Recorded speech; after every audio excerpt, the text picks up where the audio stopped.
Hello friends, welcome to एडू10 पे आपका स्वागत है। तो जैसा कि फ्रेंड्स आप सब जानते हैं कि हम यहाँ पे हिस्ट्री पढ़ रहे हैं। प्लीज़ थोड़ा लाइक सब्सक्राइब कीजिए और शेयर कीजिए अपने दोस्तों के साथ। तो हम लोग हिस्ट्री में फ्रेंड्स सेकंड चैप्टर पढ़ रहे थे। तो आइए फिर से आज हम देखते हैं हिस्ट्री का second chapter NCERT class 10th का। तो फ्रेंड्स होली के कारण इतने दिन का गैप हो गया है और फिर रोज कंटिन्यू वीडियो आएगा। आप ज़्यादा से ज़्यादा लाइक और सब्सक्राइब और शेयर करें तो क्विक रिवीजन कर लेते हैं। आप पिछला क्लास हमारे प्लेलिस्ट में देख सकते हैं। तो फ्रेंड्स हम लोग पढ़ रहे थे the nationalist movement in Indo China. तो इसमें हम फ्रेंड्स इसको पढ़ चुके हैं, ये सब पढ़ चुके हैं। हम लोगों ने पिछले क्लास में पढ़ा था रिलीजन एंड एंटी कॉलोनिज्म। मतलब रिलीजन और एंटी कॉलोनिज्म का मतलब वो धर्म और उपनिवेशवाद का विरोध। मतलब कैसे वहाँ पे ईसाई मिशनरी लोगों को ईसाई बनाने चाहती थी फ्रेंड्स की, और लोगों को बीच कन्फ्यूशियसवाद का भी विचार आया, बौद्ध धर्म का विचार आया। ये सब हम लोग पढ़ चुके हैं पिछले क्लास। आज से फ्रेंड्स हमें पढ़ना है, ये सब पूरा कुछ हम पढ़ा चुके हैं। आज है पढ़ना है द विजन ऑफ मॉडर्नाइजेशन। क्या पढ़ना है? The vision of modernisation. अब विजन का मतलब होता है संकल्पना, मतलब हम क्या संकल्प करते हैं, वही हुआ। मॉडर्नाइजेशन का मतलब होता है आधुनिकीकरण। देखिए हम लोग धीरे धीरे क्या है, मॉडर्न हो रहे हैं, आधुनिक हो रहे हैं। हर कुछ लैपटॉप मोबाइल फोन से सब पहले कोई यूज नहीं करता। अब ये सब क्या है, मॉडर्न का एक परिभाषा, एक एग्जाम्पल है मॉडर्नाइजेशन का। कह रहा है French colonialism was resisted at many levels and in various forms। कह रहा है कि फ्रांसीसी उपनिवेशवाद क्या था कि उसका हर जगह पे क्या होता, हर टाइप से हर जगह विरोध हो रहा था। ठीक है, कह रहा है but all nationalist had to grapple with one set of questions. लेकिन सब जो भी नेशनलिस्ट थे, जो भी राष्ट्रवाद थे, उनके सामने क्या था, एक ही टाइप का सवाल था। सवाल क्या था कि what was it to be modern. मतलब कि आधुनिक होने का क्या मतलब है, मतलब कैसे हम आधुनिक होने का क्या मतलब है, इसका माने क्या है। ठीक है, what was it to be nationalist, और राष्ट्रवादी किसको कहते हैं, समझ रहे हैं। और इनके पास ये सब सवाल था। In order to be modern, what is necessary to regard tradition as backward and reject all earlier ideas and social practice। अब देखिए मॉडर्नाइजेशन का भी हमने पीछे एग्जांपल दिया थे। एगो लड़का को देखिए, ये लड़का का है मॉडर्न दिखने के लिए पैंट पहन लिया है, देखिए बकलोल की तरह दिख रहा है, और हाथ में रैकेट रखा हुआ है, वेस्टर्न आइडिया फॉलो कर रहा है। तो ये सबको लगता था कि ये मॉडर्नाइजेशन है, समझे। अब देखिए यही बात इन लोग को समझ में नहीं आता था कि मॉडर्नाइजेशन का मतलब क्या है। ठीक है, कि आधुनिक होने का मतलब क्या है। उसके बाद में राष्ट्रवादी किसे कहते हैं। अब क्या हुआ, in order to be modern was it necessary to regard tradition as backward reject all earlier ideas and social practice. कह रहा है कि क्या आधुनिक बनने के लिए जो भी हमारा परंपरा है, जैसे मान लीजिए सब लोगों के धर्म में या सब लोगों के घर में कुछ ना कुछ परंपरा होता है, तो वो भी जो भी परंपरा है उसको हम क्या पिछड़ेपन का निशानी मानेंगे। जो भी परंपरा है, मान लीजिए हम लोग घर में यहाँ पे बहुत सारा परंपरा है, तो क्या इसको हम पिछड़ेपन, मतलब पीछे हम लोग पीछे हैं, इसका निशानी मानेंगे, या जो भी हमको पुराने विचार हैं उसको छोड़ना जरूरी है। यही इन लोग के दिमाग में ये सब सवाल आ रहा था। ठीक है, किसके दिमाग में सवाल आ रहा था, जो भी राष्ट्रवादी थे। कह रहे हैं was it necessary to consider the West as the symbol of development and civilization and try copy the West। कह रहा है वेस्टर्न कल्चर पढ़े हैं पिछले क्लास में, वही कह रहा है क्या जो भी वेस्टर्न थे, जो भी पश्चिम है, उसी को हम विकास से हम सभ्यता का प्रतीक मानेंगे। मतलब ये जब भी वेस्टर्न कल्चर था उसी को हम विकास मानेंगे, मतलब नहीं समझे कि वो जैसा फॉलो कर रहे हैं उसी को हम विकास मानेंगे और उन्हीं का हम कॉपी करेंगे तो हम मॉडर्न बनेंगे। यही सब उनके दिमाग में क्या था, क्वेश्चन था। ठीक है, और समझ में आ गया इनका क्वेश्चन, दिमाग में क्या क्या मतलब सवाल उपजा था। अब ये कह रहा है different answers were offered to such question, मतलब इससे क्या हुआ कि इसका बहुत तरह का जवाब मिला। Some intellectuals felt that Vietnamese tradition had to strengthen to resist the domination of West, while others felt that Vietnam had to learn from West even while opposing foreign domination. अब देखिए, अब कौन क्वेश्चन होता है तो उसमें क्या होता है, सब लोग अपन अपन दिमाग उलझा लाता है, कोई कुछ कहेगा कोई कुछ कहेगा। आप ही के क्लास में मान लीजिए किसी से कोई क्वेश्चन पूछे, सब लोग एक टाइप का उत्तर तो देगा नहीं। हाँ, भले रटल रटावल उत्तर है, टीचर कुछ लिखा दिया तो उसको वो एक टाइप करेगा, लेकिन सब लोग अपने दिमाग से कुछ लोग अलग देगा कुछ लोग अलग देगा। इसी टाइप से क्या होगा कि बहुत सारा अलग अलग आंसर है। तो कुछ जो मतलब इंटेलेक्चुअल्स का मतलब होता है बुद्धिजीवी, जो मतलब बुद्धिमान हो पढ़े लिखे हो, तो उनका क्या मानना था कि जो भी वेस्टर्न कल्चर है तो उसका ત્યાં प्रभुत्व जम गया था। देख रहे हैं पीछे लड़का कैसे जमा पैंट पहन के खड़ा होकर रैकेट लेके खेल रहा है। तो उसका मुकाबला करने के लिए जो भी वियतनामी परंपरा था, उसका कुछ लोग का मानना था कि वियतनामी परंपरा को क्या किया जाए कि मजबूत कर दिया जाए, मतलब इसको बहुत लोग बढ़ावा दिया जाए, इससे सब लोगों के अंदर फैलाया जाए, इसके बारे में लोगों को बताया जाए। क्या होगा, वियतनामी परंपरा मजबूत होगा। तब क्या होगा कि उसका मुकाबला कर पाएगा वेस्टर्न कल्चर का, वेस्टर्न कल्चर का मुकाबला कर।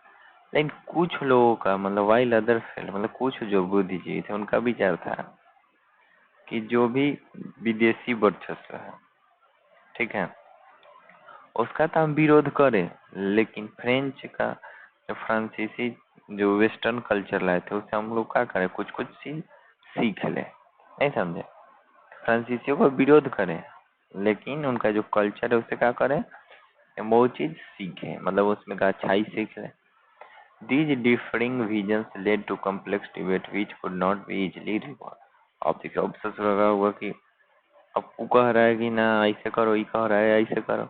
अब इसे कहा हुआ कि बहुत बड़का बहस छिड़ गया। और मान लीजिए कि 2 4 आदमी 10 आदमी है, अलग अलग सुझाव दिया, उसका सुझाव माने कि इसका माने कि उसका माने। अब वो कह रहा है ना हमर मानो हमर निमन बा, वो कह रहा है ना हमर मानो हमर निमन बा। इस तरह का हुआ कि बहस हो गया, बहुत बहस छिड़ गया। कह रहा इन late 19th century, resistance to French domination was very often led by Confucian school activists who saw their world crumbling. अब देखिए क्या हुआ कि जब 19वीं सदी के आखिरी में फ्रांसीसी थे, उनका विरोध कहाँ शुरू हुआ, जब भी कन्फ्यूशियन के विद्वान जो भी कार्यकर्ता थे उन्हीं के द्वारा उनका विरोध क्या किया गया, शुरू किया गया। ठीक है, Who saw their world, उन्होंने क्या हुआ कि उनको लगता था कि उनका जो दुनिया है, मतलब उनका कन्फ्यूशियसवाद है, उनका जो फैला हुआ धर्म है, ये सब क्या बिखर रहा है। ठीक है, एजुकेटेड इन कन्फ्यूशियन ट्रेडिशन, फान वियो चाओ 1867 to 1940 was one of such nationalist। अब देखिए अब क्या हुआ कि कन्फ्यूशियन परंपरा जो था उसमें एक शिक्षित आदमी है जिसका नाम कहते था फान बोई चाओ। इसका जन्म कब हुआ था, 1867 में, मृत्यु हुआ 1940 में। वो भी कहते वो मेन माने राष्ट्रवादी थे, जो कन्फ्यूशियस परंपरा से शिक्षित थे, मतलब कन्फ्यूशियसवाद थे से शिक्षित थे। और he became a major figure in anti-colonial resistance from the time he formed the Revolutionary Society Dai Tan Hoi in 1903 with Prince Kong Di as the head। अब देखिए अब क्या हुआ कि जो फान बाई चो थे 1903 में ही करके कि एगो सोसाइटी बना जिसका नाम कथी था, दुई तान होई था। इस पार्टी को बनाया और ये पार्टी का किया कि उपनिवेशवाद का विरोध में बहुत सारा आंदोलन करता था और उसके ही क्या किए नेता बन गए। ठीक है, और राजकुमार थे कुआंग दे, इनको क्या किया गया कि इस पार्टी का मुखिया बना दिया गया। अब देखिए, अब हम ही लोग के यहाँ क्या है कि जो पार्टी है बीजेपी चाहे कांग्रेस, तो उसका मुखिया कोई और है और नेता तो बहुत सारे हैं उसमें, और उसी में लोकप्रिय नेता होते हैं। जैसे मान लीजिए बीजेपी है, जेपी नड्डा का अभी उसका मुखिया है। नेता तो बहुत सारे हैं, नेता तो उसके मोदी जी हैं, नितिन गडकरी हैं, रजनाथो सिंह है, अमितो शाह, सब लोग का है नेता है। लेकिन मुखिया कौन है? मुखिया एक ही आदमी होता है, वो कौन है? जेपी नड्डा। ठीक है। अब कर Phan Boi Chau meet the Chinese reformer Liang Qichao in Yokohama in 1905। कह रहा है 19वीं सदी के आखिर में, कह रहा है 1905 में, सॉरी फान हमें यहाँ पढ़ने लगे लेट 19। कह रहा है कि फान बाई चाउ जो थे, इन Phan Bai Chau meet the Chinese reformer Liang Qichao in Yokohama in 1905। कह रहा है फान बाई चाउ जो थे, उन्होंने कहा कि 1905 में एक चीनी सुधारक थे जिनका नाम का था लियांग किचाओ। चाइनीज का कैसे नाम होता है? किचाओ, कुचाओ या फो माफो, देखते हैं वो सब वैसे ही बोलबो करता है, नामो ससुर सब ऐसा ही है। वो कब से कब इसका जन्म हुआ था? लियांग किचाओ का 1873 में। मर कब गया? 1929 में ये ससुरा मर गया। तो इससे क्या हुआ कि फान बईचाओ जो थे, इससे मिले कब? 1905 में। ठीक है। पार्टी कब बना है? 1903 में। मिला कब? 1905 में। कह रहा है Fan's most influential book, The History of the Loss of Vietnam, was written under the strong influence and advice of Kichao। अब देखिए, फान जो थे, इनके जो किताब था वो बहुत ही प्रभावशाली था, लोगों के ऊपर बहुत प्रभाव डाला। इसका नाम कथी था? The history of the loss Vietnam. ये पूछता है कभी कभी ऑब्जेक्टिव में। ठीक है। ये किसके द्वारा सलाह पर लिखा गया था? लियांग जो थे, चाइनीज रिफॉर्मर थे, लियांग किचाओ, इन्हीं के सलाह पर क्या हुआ था? किताब लिखा गया था इनके द्वारा। ठीक है। करा it became a widely read best seller in Vietnam and China and was made into a play. अब देखा, अभी का हुआ जो किताब था the history of the loss of Vietnam, चीन और वियतनाम में खूब बिकाया, खूब खरीदा लोग। ठीक है। यहाँ पर क्या हुआ? एगो नाटक भी खेला गया। नाटक समझ है? ड्रामा। पहले गांव में होता था, दुर्गा पूजा होता था न, तब नाटक होता था, स्कूलों में होता था, अब कहीं नहीं होता है। फिर कोनो लड़का को इतना फुर्सत नहीं है। कह रहा है the book focused on two connected themes. ये जो किताब था ये दो विचार पर केंद्रित था। ठीक है। एगो था the loss of sovereignty and severing of ties with China, ties that bound the elites of two countries with a sad culture. इसमें क्या था? एगो था देश का संप्रभुता जो था, सोवर्निटी, उसका नाश, और दूसरा था कि दोनों जो देश थे चाइना और वियतनाम, इनके जो बड़े वर्ग थे, ठीक है, उनको एक संस्कृति में बांधने के लिए क्या हुआ? वियतनाम और चीन का क्या हुआ? संबंध पीछे देखें टूट गया, उसके बारे में था। कह रहा it is a double loss that Phan laments element that was typical of reformers from within a traditional elite. अब देखिए, फान क्या कर रहे हैं कि अपने किताब में ये जो नाश हुआ है, नाश का मतलब कहते हैं खराब हो जाना, इसको क्या किए? दिखा रहे हैं, उसी के बारे में लिख रहे हैं, और एकदम शोक के अंदाज में नहीं होता है। जैसे कहते हैं मुंशी प्रेमचंद की किताब लिखते थे, तो किताब पढ़ के लगता था कि हाँ, इस शोक वाला, ये हंसी वाला, उस तरह क्या करते हैं कि वो लिखते हैं। ठीक है। तो यही वो इस किताब में लिखे हैं। और other nationalist strongly deferred with फान बाई चाओ। जो अन्य राष्ट्रवादी थे, जो भी थे, वो फान बाई चाओ के विचार से कहते थे, उनको सहमत नहीं थे, वो सहमत थे, उनके विचार वो मानते ही नहीं थे। ठीक है। अरे वन सच वाज फान चाओ ट्रेन। एगो इसमें कौन थे? फान चू त्रिन, वो भी एक थे जो इनके विचार से कहते थे असहमत थे। इनका जन्म 1871 में हुआ था, 1926 में मर गए। ठीक है। ये भी फान बाई चाओ के जो भी विचार था उससे कभी असहमत थे, उनका विचार से मायने नहीं रखते थे, माने नहीं मानते थे। ठीक है। He was intensely hostile to the monarchy and opposed through the idea of resisting the French with the help of court. अब देखिए इनका एक वो अलग दिमाग था, समझ रहे हैं। और he was intensely hostile to the monarchy and opposed to his idea of resisting the French with help of the court। अब देखिए इनका दिमाग में क्या था कि जो राजतंत्र था ये उसके क्या थे, कट्टर विरोधी थे, ठीक है। कौन? फान चुत्रिन। ई जो थे ये राजकुमार कुआंगे के मुखिया बनाए थे पार्टी के, तो समझ रहे हैं कि दोनों का विचार अलग अलग था। तो इस तरह का था फान थ्रुचिन चुत्रिन ई कथी थे, राजशाही के कट्टर विरोधी थे। इनको मंजूर नहीं था, ठीक है, कि जो भी फ्रांसीसी थे उनको देश से निकालने के लिए कोनो राजा का सहायता लिया जाए। इनको कथी मंजूर था कि वियतनाम में वो गणराज्य का स्थापना की जाए, माने गणतंत्र का, ठीक है। और जो भी लोग हैं उनको क्या किया जाए कि कोर्ट के मदद से हटाया जाए, ठीक है। वहीं ही desire to establish democratic republic, मतलब गणराज्य का स्थापना किया जाए। Profoundly influenced by democratic ideals of the West, he did not want a wholesale rejection of Western civilization। अब देखिए अभी गणराज्य का स्थापना चाहते थे और इसी के लिए क्या हुआ कि जो वेस्ट में क्या था कि लोकतांत्रिक सरकार चलती थी, उसी के लिए क्या होता था कि जो भी यहाँ क्या था, पहले राजा का था, तब लोकतांत्रिक आदर्श को बनाने के लिए, मान लोगों के अंदर का लोकतांत्रिक भावना है, इसके लिए क्या करते थे, वो वेस्टर्न कल्चर को पूरा तरह से हटाने के खिलाफ नहीं थे, हटाने के पक्ष में वो नहीं थे। वो चाहते थे कि कुछ कुछ वेस्टर्न कल्चर का बात यहाँ वियतनामी भी माने, लेकिन ऊपर जो फान वैचाओ थे ये चाहते थे कि पूरा हटा दिया जाए, ठीक है। He accepted the French revolutionary ideal of liberty but charged the French for not abiding by the idea।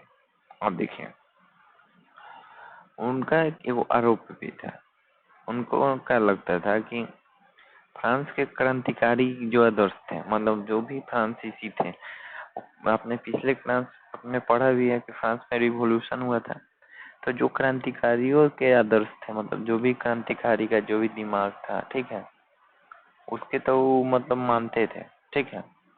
क्रांतिकारियों के आदर्श को क्या उनको पसंद था। इनका यह आरोप था कि फ्रांसीसी क्या कर रहे हैं, जो अभी के फ्रांसीसी हैं वो क्रांतिकारियों के आदर्श को नहीं मान रहे हैं, मतलब समझे। और फ्रांस में जब रिवॉल्यूशन हुआ तो बहुत सारे क्रांतिकारी थे, उनका कुछ आदर्श था कि हाँ इसे फ्रांस को मुक्त कराना है, तो ये सबको मानते थे फान चूट्रिन। लेकिन अभी उनको क्या लगता था कि अभी के जो फ्रांसीसी हैं वो इस सारे क्रांतिकारियों के बात को नहीं मान रहे हैं, ठीक है। He demanded that France set up legal and educational institutions and develop agriculture industry। अब देखिए वो डिमांड भी कर रहे थे, मांग कर रहे थे कि फ्रांसीसी शासक जो हैं वो वियतनाम में शिक्षण संस्थान, कृषि और उद्योग इस सब का क्या करें, विस्तार करें। देखिए रिपब्लिक का परिभाषा दिया गया है, a form of government based on public consent and popular representation। It is based on the power of people as opposed to monarchy। इसमें क्या होता है, आम जनता के सहमति। रिपब्लिक का मतलब क्या होता है, जनता का सरकार, लोगों का सरकार। इसमें क्या होता है, आम जनता की सहमति से जन प्रतिनिधित्व पर आधारित शासन व्यवस्था। और मान लीजिए हम लोग क्या रिपब्लिक है, तो जन प्रतिनिधि हम अपना चुन के भेजते हैं, वही ना शासन करता है। जैसे MP MLA ये सब चुन के भेज रहे हैं, तो वो क्या है, जन प्रतिनिधि। तो जन प्रतिनिधित्व का शासन हुआ। अब देखिए अभी एकदम क्या होता है, राजशाही के विपरीत होता है, जिसमें लोगों के हाथ में सत्ता होता है, ठीक है। कह रहा है other ways to becoming modern Japan and China, मतलब आधुनिक बनने के अन्य तरीके जापान और चीन। कह रहा है early Vietnamese nationalist had close relationship with Japan and China. जो भी मतलब प्रारंभ में जो भी वियतनामी राष्ट्रवादी थे उनका क्या था, जापान और चीन के साथ बहुत ही अच्छा संबंध था। देव अब देखिए संबंध अच्छा होने के पीछे भी एगो लॉजिक था, पीछे भी एगो क्या था, कारण था। तो हम कारण आपको बता रहे हैं कि जापान और चीन क्या है, वियतनाम से एकदम नजदीक है, तो इसलिए पड़ोसी क्या करता है, अच्छा दोस्त होता है। पाकिस्तान की तरफ पड़ोसी नहीं था, चाइना अब न जाके ऐसे हो गया, पहले ठीक था। Further, they provide models of those looking to change the refuge of those who are escaping French police and location where a wider Asian network of revolutionary could be established। अब देखिए, जब भी जापान और चीन थे वो बदलाव के प्रतीक थे, और एक चीज उनसे और भी था कि जो भी फ्रांसीसी थे, मतलब जो भी वियतनामी थे, जो फ्रांसीसी पुलिस से बच कर निकलने थे, तो फ्रांसीसी पुलिस से बच के निकलने के बाद क्या करते थे, बगल के देश में घुस जाते थे, वहां शरण ले लेते थे। समझ रहे हैं? अब देखिए वो कैसे हम बताते हैं, एक मिनट।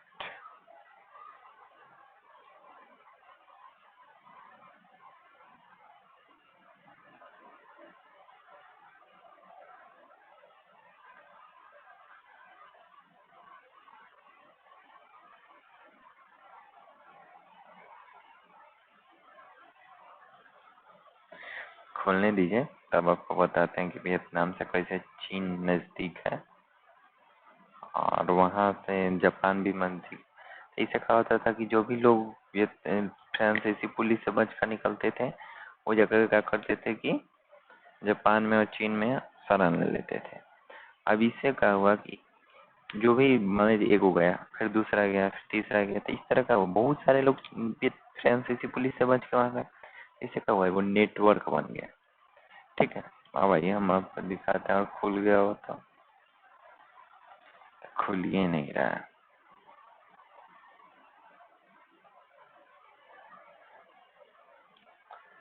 दूसरा कनेक्शन लेके देखते हैं।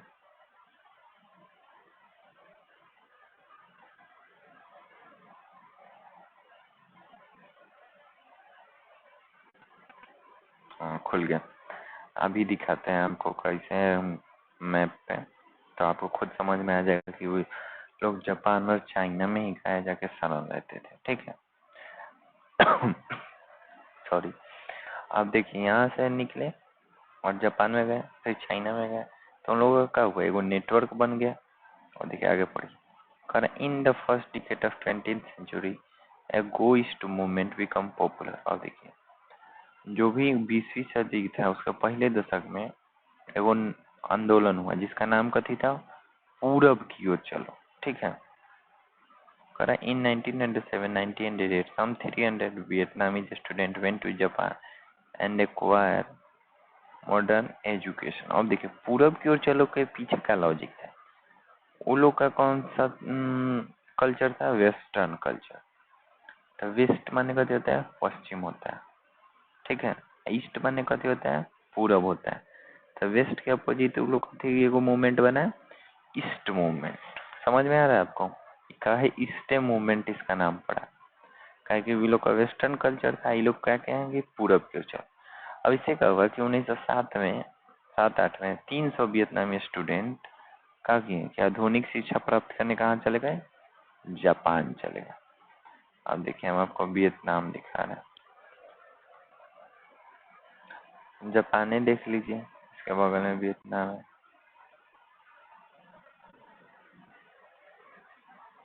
पलटो पलटो पलटो, ये रहा देखिए जापान।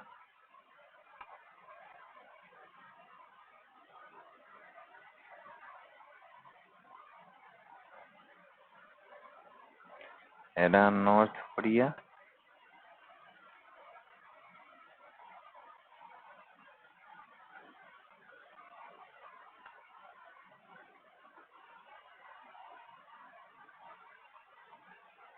अब देखिए ये रहा वियतनाम।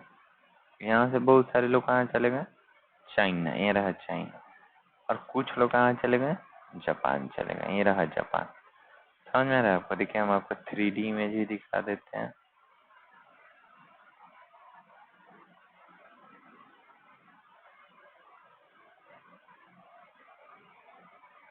अभी 3D चले तब तो दिखाएं,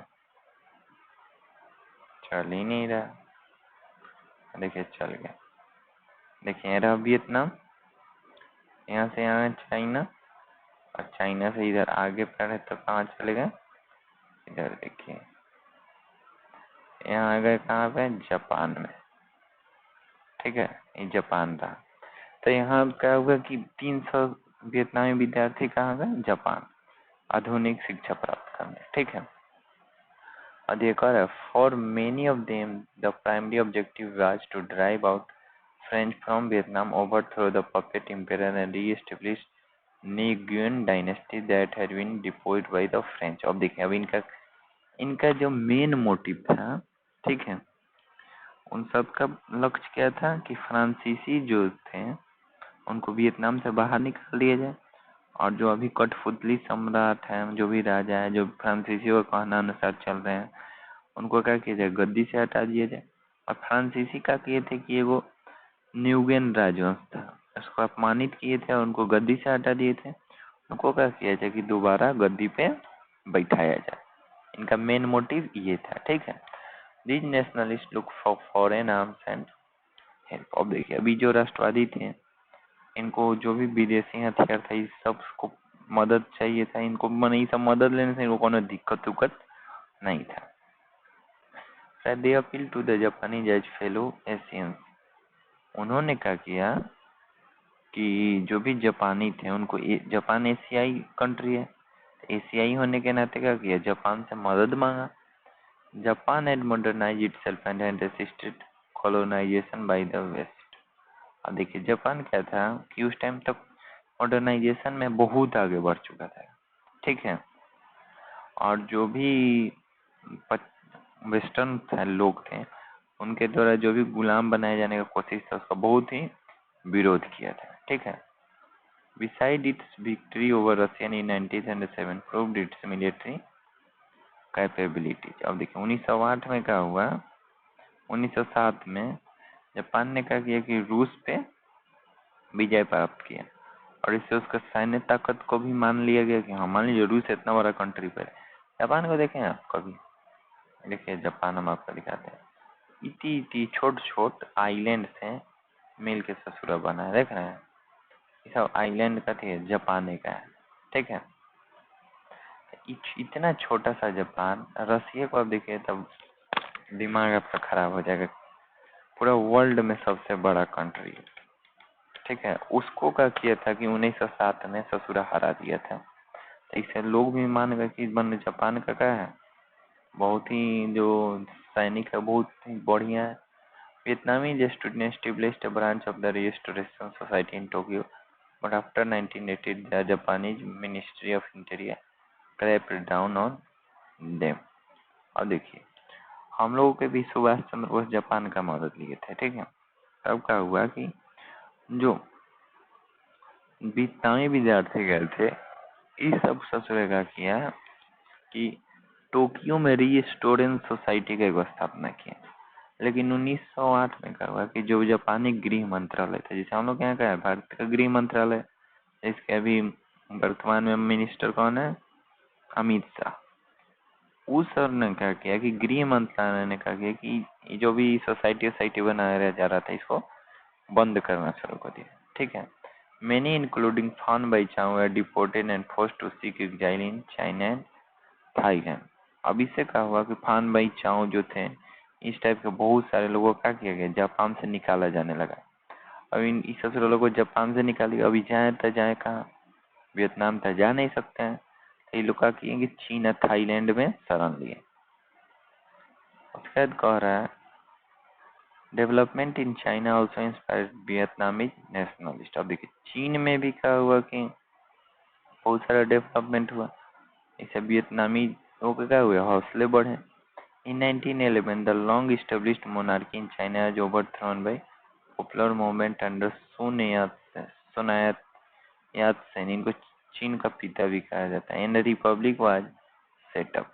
1911 में क्या हुआ कि बहुत समय से क्या हुआ, चीन पर एगो राजवंश शासन कर रहा था, उसको सुन यात-सेन एगो थे, उनको चाइना का पिता, कैसे हम लोग क्या महात्मा गांधी थे, वैसे सुन यात-सेन थे।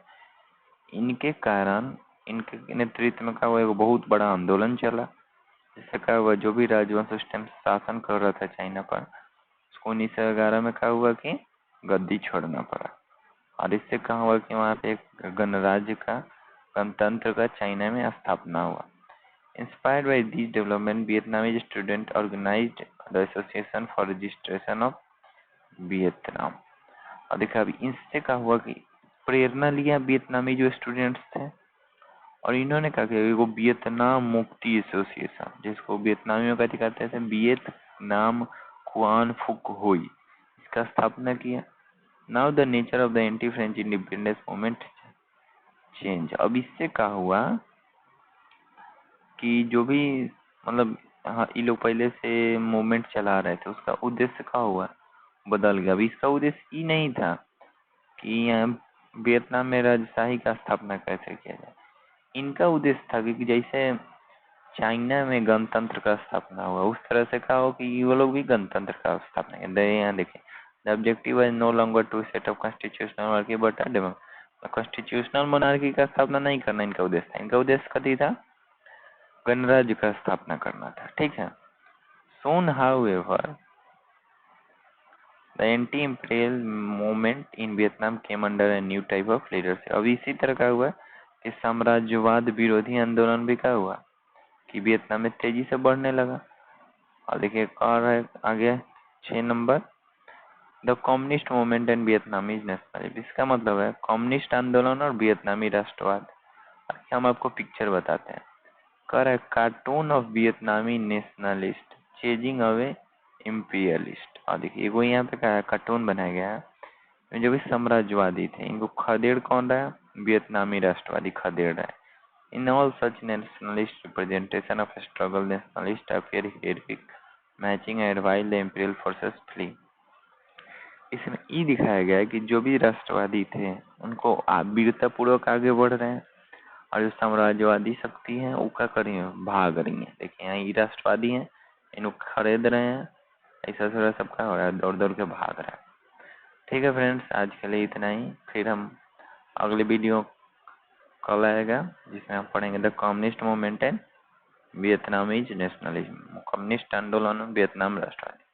और सनायत सेन के बारे में भी हम आपको एक दिन बताएंगे, उनके बारे में और अलग से क्लास लेंगे जिसमें आपको बताएंगे सनायत सेन कौन है, उनको चीन का राष्ट्रपिता भी कहा माना जाता है। ठीक है, चाइना के बारे में भी हम आपको बहुत सारे चीज बताएंगे।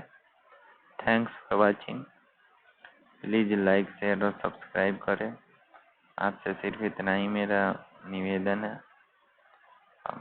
आप हमें लाइक सब्सक्राइब और शेयर करें जल्दी से जल्दी, जितने भी आपके फ्रेंड्स हैं। और पहले के वीडियो देखने के लिए डिस्क्रिप्शन में लिंक दिया गया है, वहाँ से वीडियो देख सकते हैं। डिस्क्रिप्शन में टेलीग्राम का भी लिंक दिया गया है, इसको ज्वाइन करके आप क्वेश्चन आंसर ले सकते हैं। और अगर आपको कोई भी प्रॉब्लम है तो आप कमेंट कर सकते हैं। Thanks for watching.